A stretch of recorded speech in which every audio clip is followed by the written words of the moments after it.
Vous connaissez cette moralité de la fable de La Fontaine. La raison du plus fort est toujours la meilleure. Il est vrai que l'histoire a souvent été lue comme une lutte des forts contre les faibles. Karl Marx parlait de la lutte des classes.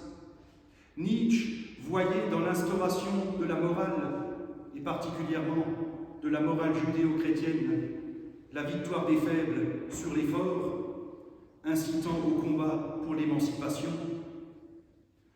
De façon plus générale, il est frappant de constater à quel point le langage politique peut être martial et comment nous sommes conditionnés par une certaine éducation, par la publicité, par un certain système économique et social à vivre dans une situation de lutte permanente où il s'agit d'être du côté des plus forts, tant pis pour les plus faibles. Au passage, toutes les dictatures fonctionnent comme ça. Or, nous savons que ce genre de logique ne tient pas dans le temps, à moins de rendre fou. Vient toujours un moment où on craque et où la réalité se rappelle à nous. Il est un moment où l'humanité reprend le dessus avec sa dualité force-faiblesse, parce que nous ne sommes pas des machines. Vient ce moment où, pour citer l'apôtre Paul, nous sentons une grande douleur, ou comme on traduit parfois, une écharde dans la chair. Nous en avons tous déjà fait l'expérience.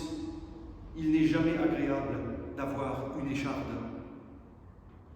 L'apôtre Paul utilise cette image pour parler de sa foi, de son ministère, de sa relation à Dieu, mais on ignore de quoi il parle concrètement.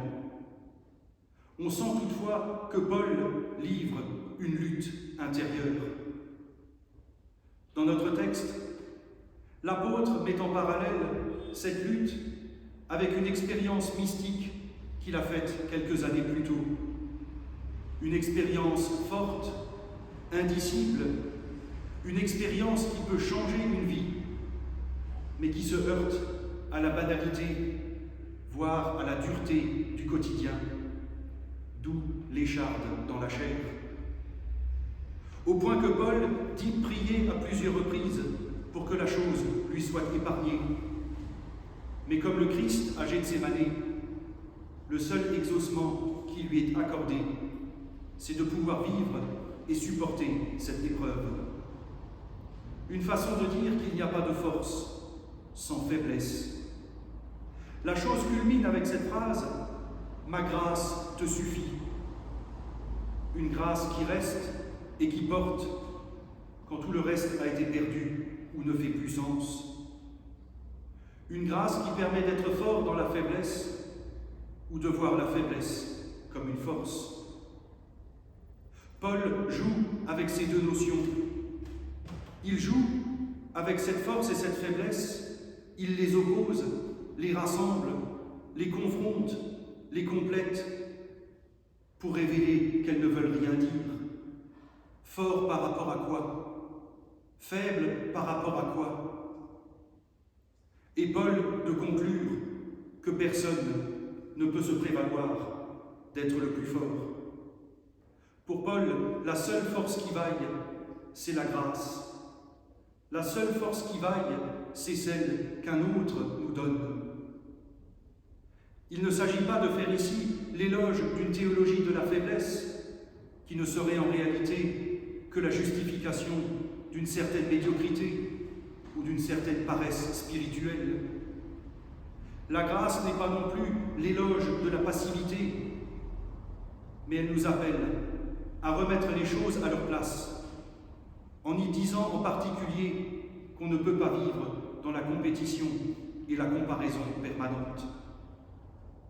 Bien sûr, la foi nous appelle à lutter pour la solidarité, la justice et la fraternité. Mais la grâce dont parle Paul ôte tout intérêt tout attrait, tout pouvoir à l'esprit de compétition. Je ne crois pas beaucoup me tromper en disant que nous attendons avec une certaine appréhension les résultats qui seront annoncés ce soir. Quelqu'un me disait en substance que de toute façon, nous n'avons pas le choix et qu'il faudra faire avec.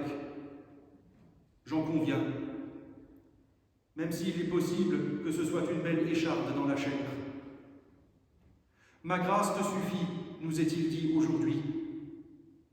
Pas question, bien sûr, de mettre la tête dans le sable, mais de comprendre que même si nous sommes appelés à un choix électoral dans lequel nous ne nous reconnaissons pas forcément, on ne gagne rien à s'opposer parti contre parti, chef-faillon contre chef-faillon, à revendiquer la victoire, à revendiquer la force de la majorité du suffrage et voir dans les autres des faibles qui doivent se soumettre ou disparaître.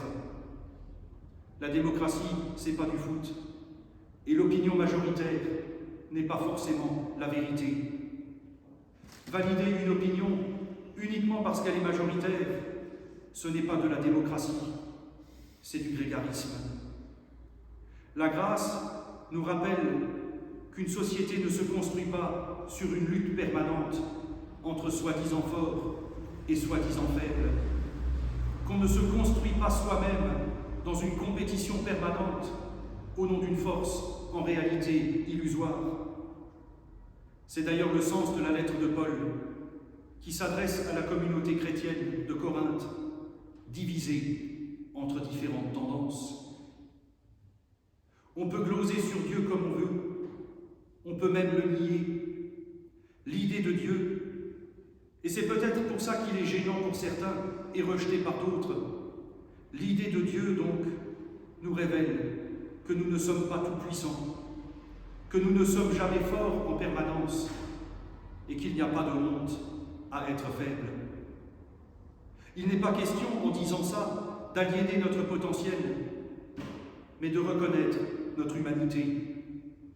Une humanité qui ne peut pas et ne doit pas vivre dans l'exaltation permanente de la force et le rejet qui est en fait une crainte de la faiblesse. Mais je le répète, fort par rapport à quoi et faible par rapport à quoi? Ma grâce te suffit. Cette grâce nous dit que nous avons besoin les uns des autres. Elle dit que nous ne sommes pas tout-puissants et que nous aurons toujours besoin des autres. La grâce renverse toutes les valeurs et nous dit justement que la raison du plus fort n'est pas toujours la meilleure. Parce que la force donnée par la grâce ne consiste pas à écraser les autres, mais à les relever, en nous souvenant que nous avons nous-mêmes été relevés. Amen.